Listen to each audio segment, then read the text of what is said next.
Olá, está no ar o Conexão Unifeso e no programa de hoje vamos conversar a respeito do controle antidoping e logo na sequência vamos saber mais sobre os cuidados com os bichinhos de estimação. Não perca, é um minutinho só, voltamos já já.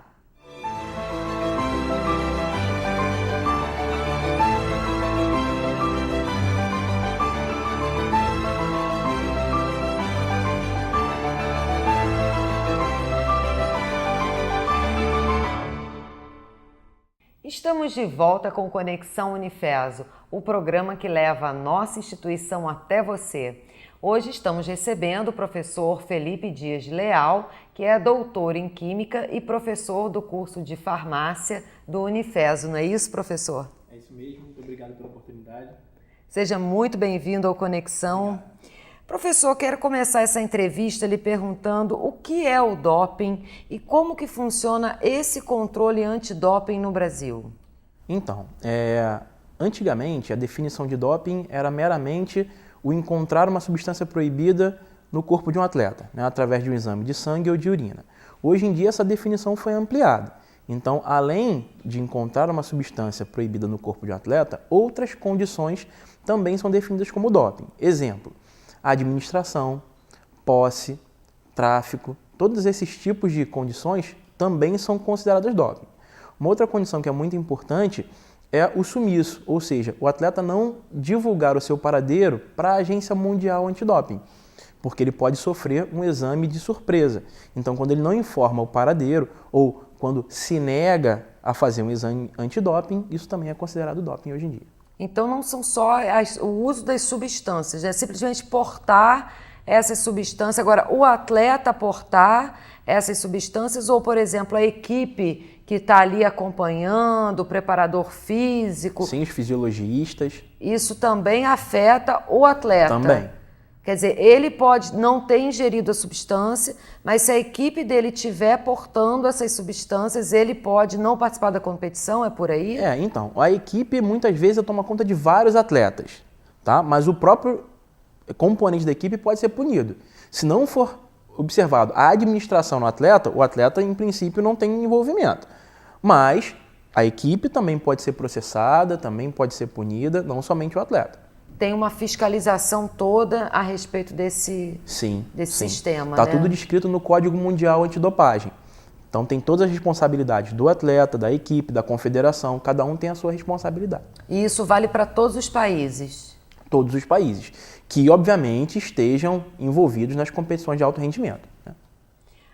E professor, com relação à modalidade esportiva, existem restrições específicas? Ou seja, aquilo que pode ser considerado doping no futebol pode não ser no basquete, na natação, no atletismo? Como existe essa diferença? Existe. Talvez a restrição mais importante é que tipo de substâncias podem ser flagradas na competição e fora de competição. Ok? Na competição, o número de substâncias é maior.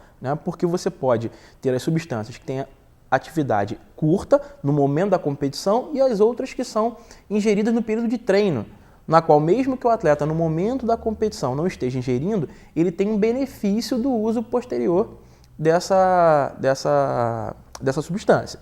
Então, por exemplo, os estimulantes, que são fármacos de atividade curta, somente em competição eles são analisados, porque se o atleta fez uso durante o período de treinamento, ele não teve nenhum benefício. Mas, por exemplo, os esteroides anabolizantes, eles efetuam o crescimento da massa muscular no período de treino e no momento da competição ele tem o benefício. Então, essas substâncias, elas são proibidas dentro de competição e fora de competição. Mas acerca das modalidades esportivas, eu tenho um exemplo muito clássico dos fármacos beta-bloqueadores, que em princípio são fármacos utilizados no tratamento da pressão arterial, da hipertensão. Eles são fármacos que diminuem o batimento cardíaco. Só que esse tipo de batimento cardíaco, ele influencia muito competições de precisão, como tiro com arco, tiro esportivo. Então esses fármacos, mesmo sendo de venda livre e sendo permitidos em várias competições, como futebol, basquete, isso não importa, nessas competições de precisão eles são proibidos.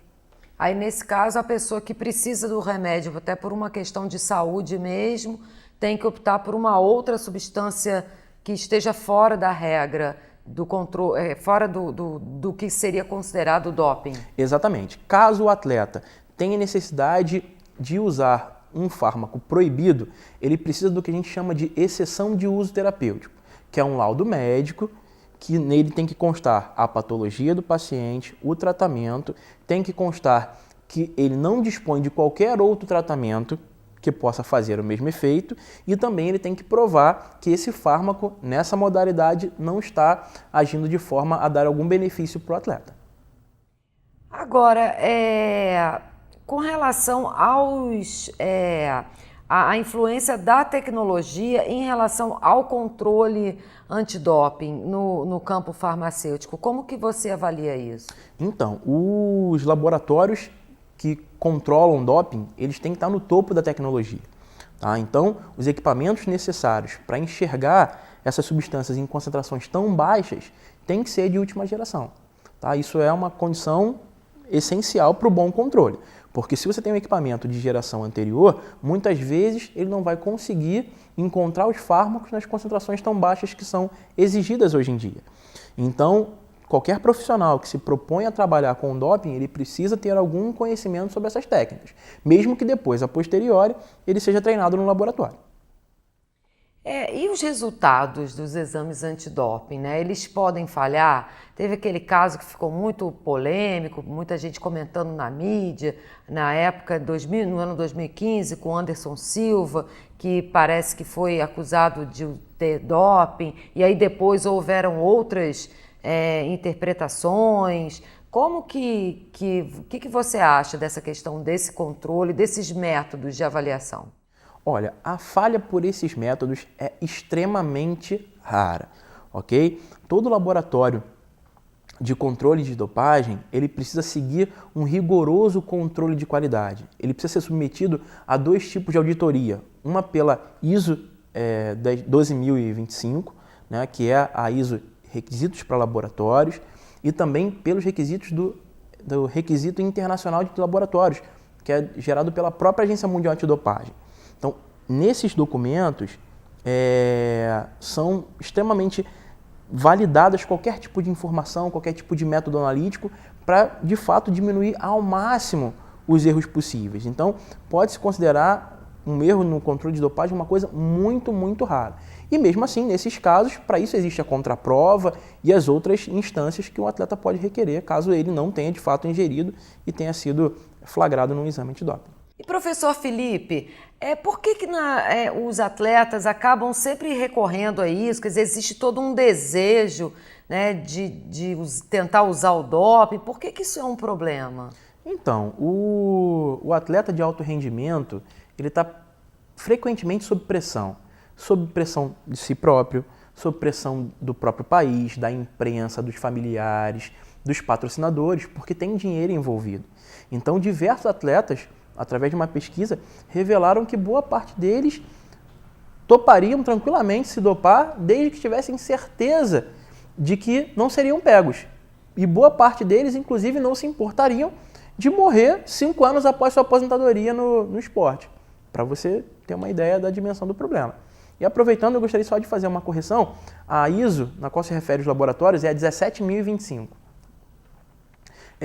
Agora, voltando a esse assunto, o doping, ele inclusive já foi institucional. Algumas nações, na época da Guerra Fria, que queriam que o seu estilo de governo fosse admirado, né, e observavam as competições olímpicas como um grande laboratório, faziam uma grande doping, vitrine também, uma grande né? vitrine, faziam doping dos seus próprios atletas, institucionalmente falando, para que eles tiverem melhores desempenhos. Então, foram muitos os casos de mulheres, por exemplo, na Alemanha Oriental, que depois das competições ficaram estéreis ou morreram pelos efeitos tóxicos dos anabolizantes e outras substâncias que tomaram. Então, isso era muito comum, infelizmente. Era uma prática. Era uma prática, né? Então, o doping, ele precisa defender o próprio atleta, que muitas vezes não tem consciência disso, ele tem que defender o adversário, que quando lida, principalmente num esporte de luta ou de contato, com alguém que está dopado pode sofrer um dano severo e, por último, para melhorar e colocar mais leal a competição desportiva. Agora, você estava falando também da questão da quantidade de substâncias, né, e que esses laboratórios precisam ter um equipamento de altíssima geração para poder identificar. Agora, a pergunta é mais ou menos o inverso, quer dizer, uma quantidade tão pequena de substâncias consideradas doping realmente vão fazer a diferença numa competição de altíssimo nível, como, por exemplo, Copas do Mundo, Olimpíadas ou campeonatos muito específicos? Sem dúvida nenhuma. Existem fármacos extremamente potentes, ou seja, que são capazes de exercer um efeito biológico em baixíssimas concentrações. Em farmácias, você vai encontrar medicamentos cuja dose é 1 miligrama, meio miligrama, 0,25 miligramas. Ou seja, uma dose desse tipo, né, diluída em todo o organismo do paciente e excretada aos poucos na urina, gerará frequentemente uma concentração que nós chamamos de nível de traço, na ordem dos nanogramas por ml ou em partes por bilhão. Quer dizer, é microscópico, né, praticamente. Nano, eu diria. E mesmo assim vai fazer super efeito. O atleta vai fazer diferença na hora da competição. Para você ver como substâncias podem ser perigosas. É verdade. Agora, que legado, né? Falando dessa questão já da Copa do Mundo, Olimpíadas, que legado você acredita que eventos dessa natureza deixaram no campo da farmácia, principalmente nessa questão do doping, quer dizer, tiveram muitos investimentos, novos processos, novas tecnologias, que aprendizado a gente conseguiu obter com equipes e profissionais internacionais? Sim, o investimento ele precisa ser feito, né, para você montar um laboratório com capacidade de fazer a quantidade de amostras que uma Olimpíada precisa. A Copa do Mundo não, porque a Copa do Mundo é um número reduzido de atletas, né? Mas as Olimpíadas, muitas vezes você faz num período olímpico, a quantidade de amostras que um laboratório de médio porte faz num ano, né? Então, sem um grande aporte financeiro em equipamentos, em treinamento de pessoal e em intercâmbio de diversos profissionais daqui que vão lá para fora e de lá para fora que vêm para cá, principalmente no momento da competição, isso não é possível. Então, é prática que realmente um laboratório tem um aporte financeiro, né, para compra de equipamentos, treinamento de pessoal, contratação de pessoal, acerca dos acordos de intercâmbio, na quais profissionais respeitados de outros laboratórios antidoping no mundo vêm para o Brasil para participar dessas competições, chefiando e trazendo a sua experiência. Isso é fundamental. A torcida que fica, que muitas vezes no nosso país não acontece, é a manutenção do investimento pós-Olimpíadas, né? Porque assim como diversas estruturas que receberam competições eventualmente ficam deixadas de lado, a nossa torcida é que o laboratório não siga esse mesmo destino, que ele continue com aporte financeiro para continuar operando e que outras competições possam ser feitas aqui no Brasil e tenham o seu controle de doping realizado aqui mesmo. É um grande ganho para o país. Porque acaba que qualifica a mão de obra brasileira também, né? Sem dúvida. E como o Laboratório Brasileiro de Controle de Dopagem, ele está dentro de uma universidade, ele forma pessoas que podem não trabalhar ali... Na UFRJ, onde você trabalhou 3 anos, sim, não é sim, isso? Sim. Eu fui formado lá. Hoje em dia não estou mais lá, mas eu fui formado lá. Então, e essas pessoas que são formadas lá, detêm esse conhecimento e podem trabalhar na toxicologia forense, trabalhando com outros exames de doping e tal, que não seja laboratório credenciado, mas que também prestem serviço de toxicologia para clínicas de reabilitação, por exemplo, para concursos públicos que exigem provas toxicológicas. Então, esses profissionais, além desse campo no próprio laboratório, eles podem ser expandidos. Então, pelo que você está explicando, não só a questão esportiva está relacionada ao doping, mas o doping também tem uma área de abrangência fora do esporte, quer dizer, envolve outras áreas, outras práticas. Sem dúvida, porque a dopagem ela é perigosa, tanto no contexto esportivo como fora. Vou dar um exemplo sobre os nossos caminhoneiros, que muitas vezes usam substâncias que são proibidas para melhorar o seu estado de vigília e eventualmente causam acidentes nas estradas. Se você tem um controle desses profissionais, você tem um menor índice de acidentes também. Então a toxicologia forense ela é muito mais do que o controle de doping. É um serviço à comunidade. Isso deveria ser inclui ampliado. também, por exemplo, a questão da lei seca, o teste do bafômetro, a Sim. ingestão de álcool. Então, o teste do bafômetro, ele é um teste muito mais simples, que exige uma tecnologia muito menos específica, porque ele só pega o álcool. Mas se fosse necessário outros tipos de blitz que analisassem, por exemplo, o consumo de entorpecentes e tal, teria que ser desenvolvida uma tecnologia ou importada uma tecnologia que fosse capaz disso. Mas isso também é toxicologia forense, sem dúvida nenhuma. Está dentro dessa área de atuação. Da grande área. O doping, ele está dentro da toxicologia forense, né? Que pode ser, inclusive, a parte criminal, a parte da química forense, enfim, de outras ciências da área forense e da toxicologia também. Agora, professor, em relação ao impacto do doping no mercado de trabalho para futuros profissionais do campo da farmácia no nosso país, como é que você avalia isso? Você acha que esse mercado está crescendo? Existem possibilidades, mais possibilidades de trabalho em relação a essas várias áreas que você está trazendo relacionadas ao doping? Existem sim. Então, tanto a área da perícia criminal quanto a área da toxicologia forense são áreas que estão em crescimento, né? E são áreas que, como eu falei para vocês, trabalham no topo da tecnologia. Então, os alunos de farmácia e de outros cursos, como química, eventualmente alguma engenharia química, também pode ser dado biologia, porque hoje em dia tem muitas análises de proteínas, futuramente com a terapia gênica e o doping genético, as análises de DNA também serão necessárias, então alunos de biomedicina, de biologia também vão ter a sua oportunidade de trabalhar na área. Requer apenas que o aluno se atualize, estude, porque como eu falei para você, o topo da tecnologia. Ele precisa estar constantemente em estudo para que ele possa ser aproveitado por esse mercado de trabalho, que é bastante exigente. E que vai precisar de profissionais cada vez mais preparados. Né? Exatamente, porque é uma grande responsabilidade. Com certeza. Professor, quero agradecer muito pela sua participação no Conexão Unifeso. Muito obrigada por essa entrevista. Nada, eu que agradeço. Se precisar, estamos aí. Tá certo. E nós voltamos já já.